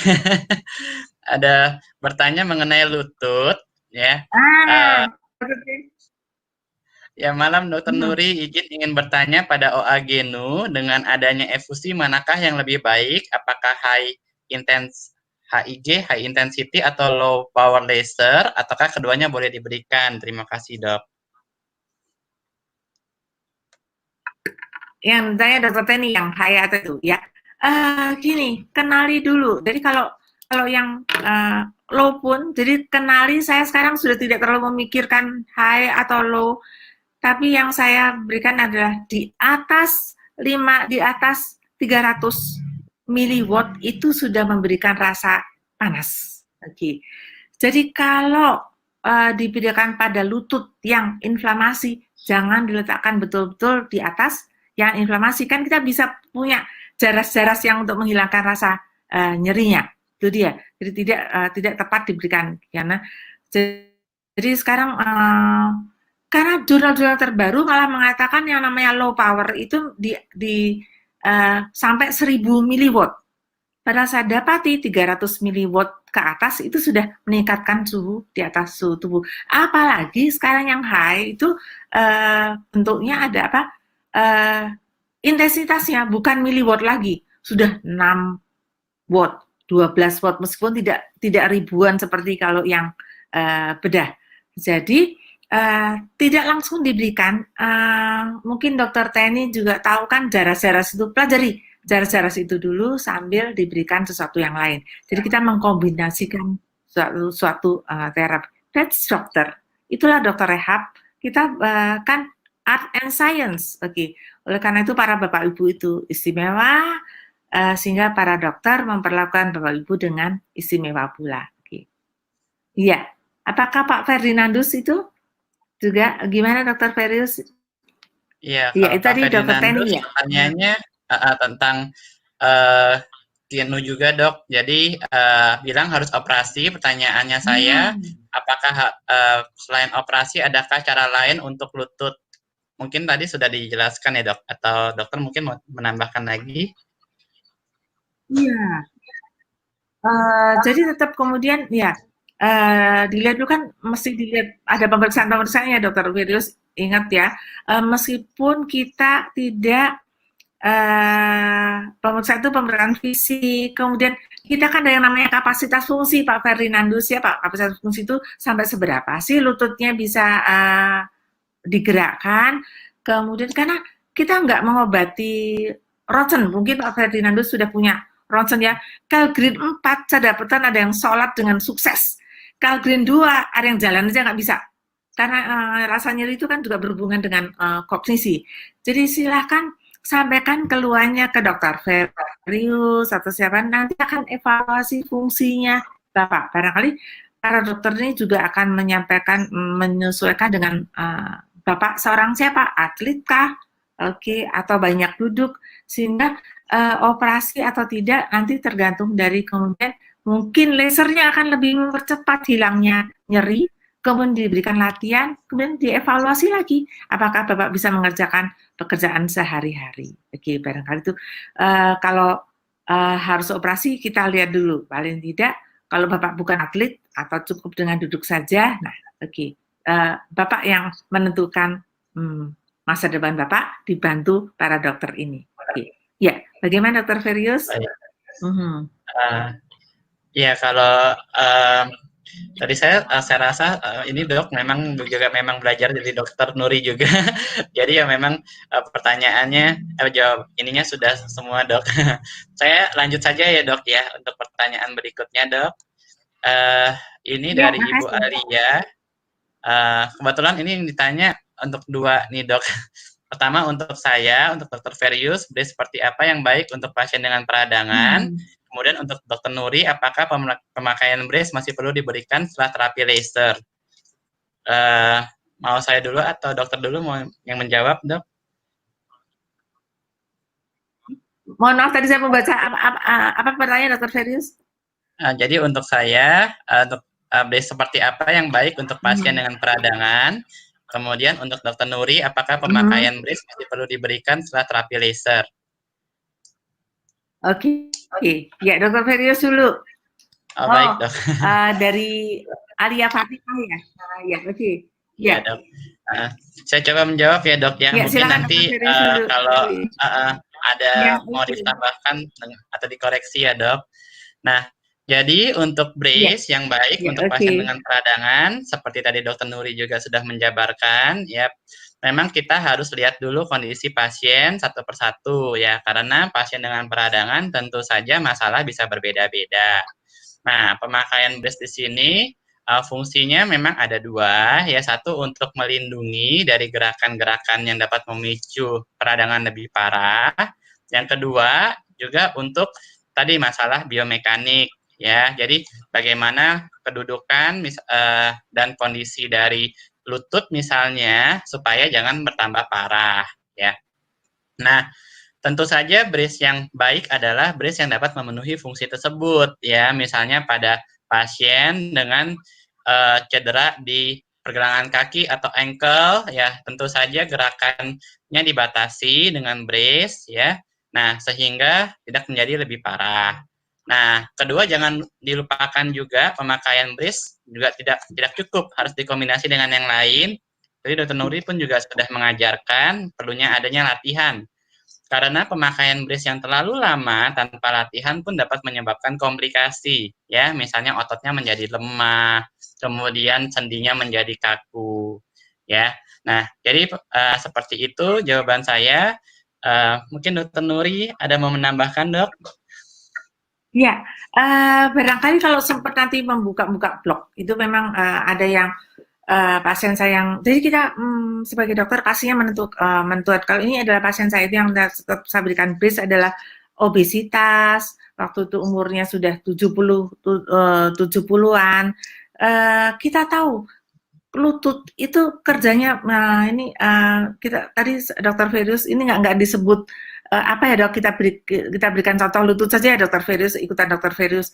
Ya, dok. Lutut, pinggang, punggung itu sebetulnya kerjanya berat. Begitu kita berdiri, kalau punggung namanya juga tulang punggung, menopang badan kita. Okay. Lutut, begitu kita berdiri tegak, separuh berat badan ke kanan, separuh berat badan ke kiri. Kalau berjalan, sepenuh-penuh berat badan ke kanan dan atau ke kiri. Begitu. Dan kami dokter, sekali lagi saya bilang tidak pinter, jadi belum fokus-fokus. Jadi yang namanya biosimulasi, yang namanya penyembuhan itu butuh waktu. Oke. Jadi tentu saja kalau bisa diberikan brace akan lebih baik karena memberikan kesempatan untuk pada sendi pada jaringan itu untuk menyembuh. Jadi proses biosimulasinya jalan. Nggak usah jauh-jauh deh kalau kita mau mengelem buku, ini lemnya sudah lengket belum ya? Terus dibuka-buka. Kan lemnya nggak jadi lekat kan? Jadi kalau diberikan sendi itu istirahat sejenak, brace itu gunanya adalah mengistirahatkan sementara penuh atau sebagian akan lebih cepat menyembuh. Barangkali itu Dr. Ferius. Oke. Baik. Kemudian pertanyaan untuk dokter, dok, apakah pemakaian brace masih perlu diberikan setelah terapi laser, dok? Mungkin tadi sudah dijawab ya, dok Tadi ya. kan, tadi sudah. Jadi kan tergantung dari beberapa pertimbangan. Kalau misalkan pada punggung, pada lutut, memang nyerinya biasanya segera hilang. Tapi kan nyeri itu kalau dipergunakan lagi, nyeri lagi. Karena barangkali tetap tidak diistirahatkan, tetap lagi menyangga berat badan.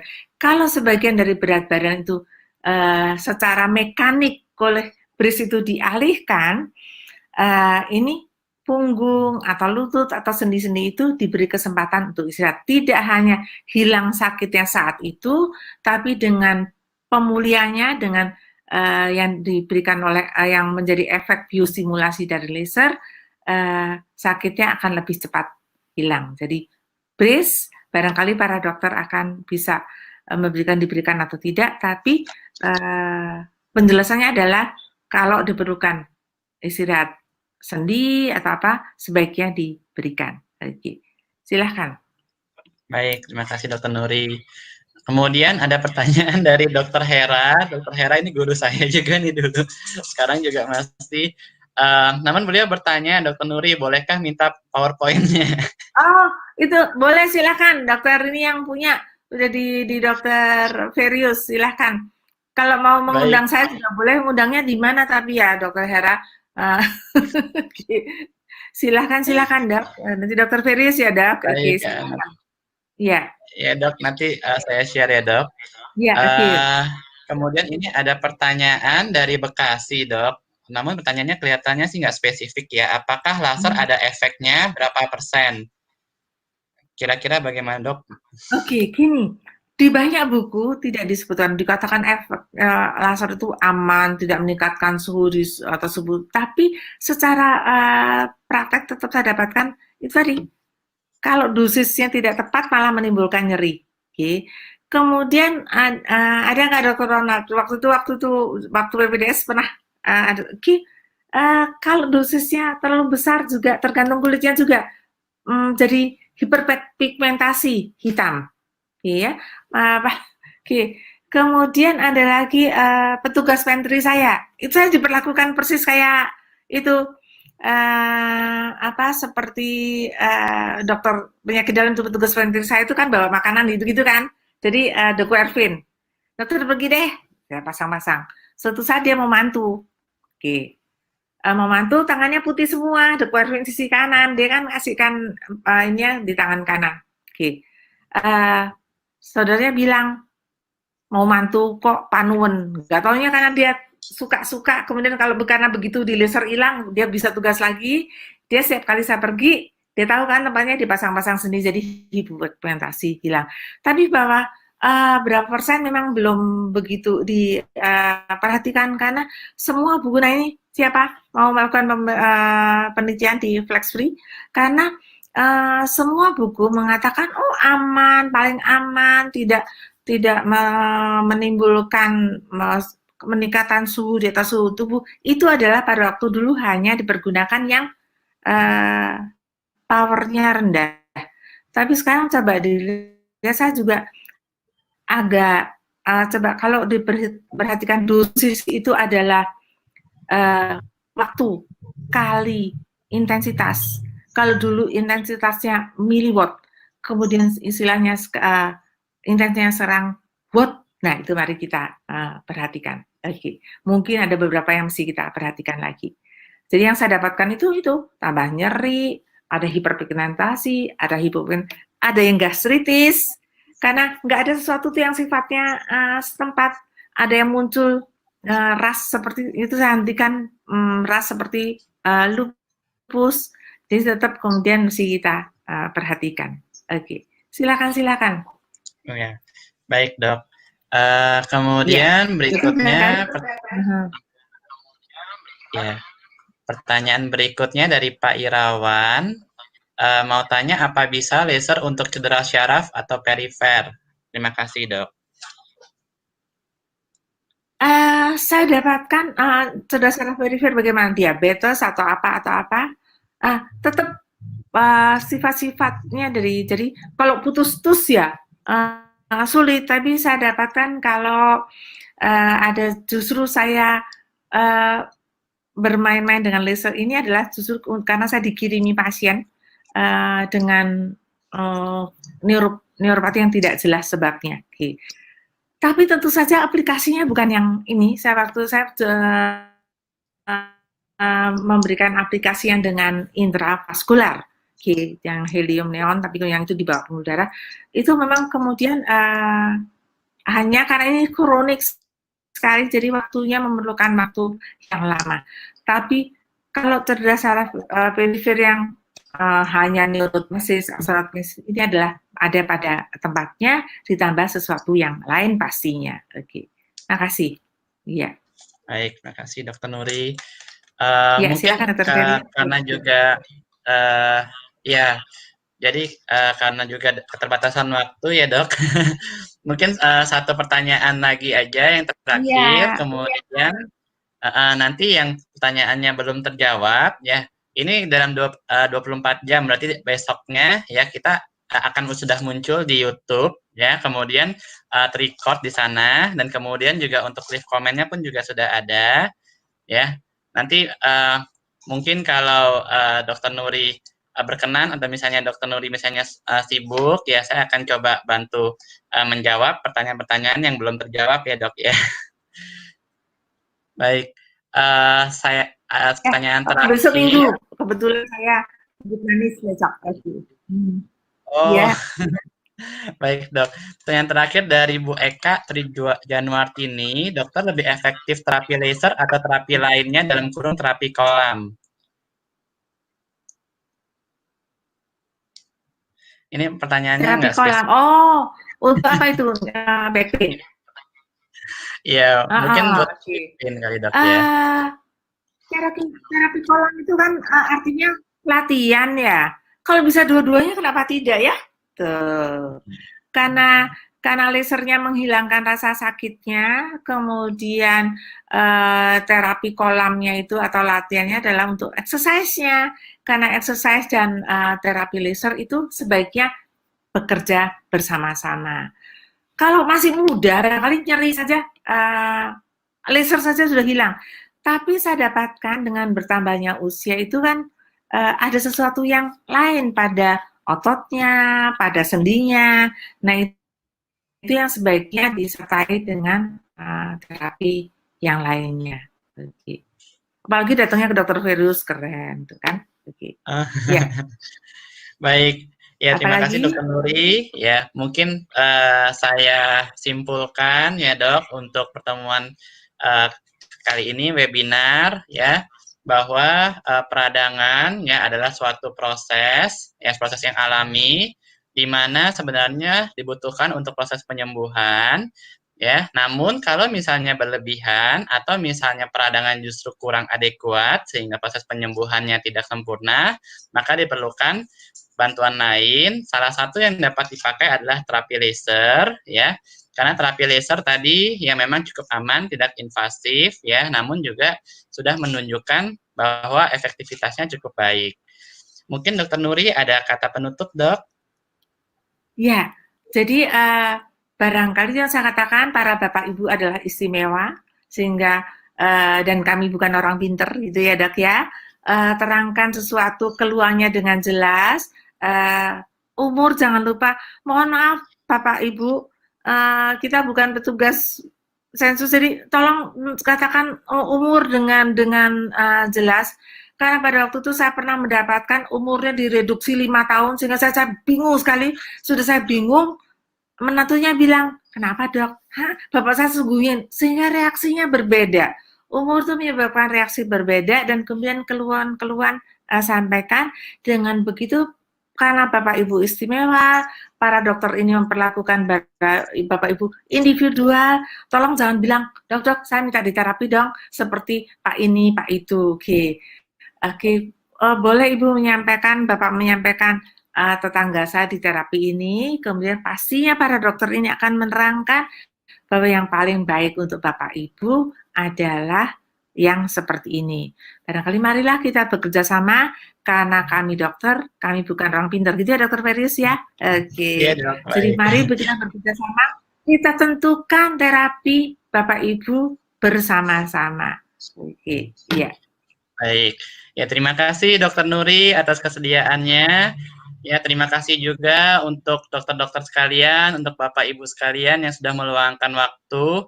Saya sangat memohon maaf tadi ada kesalahan teknis ya. Nah, kemudian untuk Bapak Ibu dokter sekalian, bila ingin mengetahui informasi-informasi terkait rehabilitasi medis lebih lanjut ya, kami ada YouTube ya, dan juga ada websitenya. Nah, tadi juga sudah saya tampilkan bahwa bisa juga untuk membaca di blogspotnya Dr. Nuri. Ya, Dr. Nuri banyak sekali menulis ya, bahkan cukup detail ya dengan berbagai hal. Kalau kami kan FlexFi hanya lebih ke arah muskuloskeletal atau tulang sendi. Ya, kalau Dr. Nuri justru malahan lebih komprehensif. Jadi ada tentang paru, ada tentang tadi tunalarin dan sebagainya. Demikian mungkin bagi yang pertanyaannya belum terjawab, saya mohon maaf karena keterbatasan waktu. Nanti akan kami berusaha jawab ketika pertanyaannya sudah muncul di live comment YouTube. Terima kasih. Terima kasih.